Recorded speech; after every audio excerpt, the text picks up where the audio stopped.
राधे राधे दोस्तों, आज हम आपको सुनाएंगे एक माँ की समझदारी। जब एक माँ ने अपनी बेटी को समझाकर ससुराल विदा किया। दोस्तों, अगर आप हमारे चैनल पर नए हैं तो प्लीज़ हमारे चैनल को सब्सक्राइब करें, वीडियो को लाइक करें और शेयर करें। सरस्वती जी आज सुबह कुछ ज़्यादा ही जल्दी उठ गई थी। रसोई घर से लगातार खटपट की आवाज़ें आ रही थी। यह आवाज़ उनके बेटे बहू के कमरे में भी जा रही थी। तभी उनके बेटे आनंद की नींद खुली और अपनी पत्नी नेहा से बोला, अरे नेहा, इतनी सुबह सुबह माँ रसोई घर में क्या कर रही हैं? देखो तो। ऐसा कहते हुए जैसे ही आनंद उठने लगा तभी नेहा बोली, अरे कहीं जाने की जरूरत नहीं है, बिना मतलब अपनी नींद हराम कर रहे हो। तुम्हारी माँ अपने पीने के लिए पानी गर्म कर रही होगी और इस चक्कर में वो हमारी नींद खराब कर देती हैं। तुम्हें कितनी बार कहा है कि सोने से पहले दरवाज़ा अच्छी तरह बंद कर दिया करो, लेकिन तुम कहाँ मानते हो। सारी नींद खराब कर दी। उन्हें तो कोई काम धंधा तो है नहीं।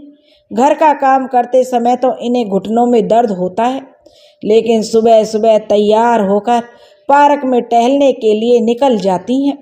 और यहाँ हमें नींद आए या ना आए, किसी को क्या फ़र्क पड़ता है। एक तो पूरा दिन घर के कामों में लगी रहती हूँ, ऊपर से चैन की नींद भी नहीं सोने देती हैं। ऐसा कहते हुए नेहा ने सुबह सुबह अपनी सासू माँ को कोसना शुरू कर दिया था। तभी आनंद ने कहा, अरे नेहा, तुम तो जानती हो कि माँ को गठिया की बीमारी है।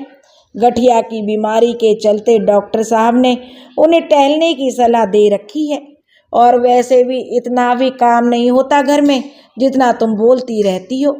सिर्फ घर का ही तो काम होता है, उसमें से भी साफ सफाई करने के लिए काम वाली बाई आ जाती है और बर्तन और कपड़े धोने के लिए तुमने अलग बाई लगा रखी है।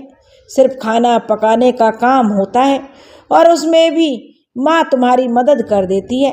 सब्जियाँ छीलने काटने जैसे काम तो तुम्हें करना ही नहीं पड़ते, फिर भी न जाने क्यों तुम पूरा दिन काम काम काम की रट लगाए रहती हो। अच्छा, तो नेहा बोली, तुम तो खा पी कर अपने ऑफिस के लिए निकल जाते हो। यहाँ पीछे घर का इतना काम होता है कि करते करते मेरी तो कमर ही टूट जाती है। और माँ जी को तो तुम जानते ही हो आनंद, शाम को भी घर पर कहाँ बैठती हैं, सत्संग सुनने मंदिर चली जाती हैं। घर पर तो अब उनका दिल ही नहीं लगता। अरे जब उन्हें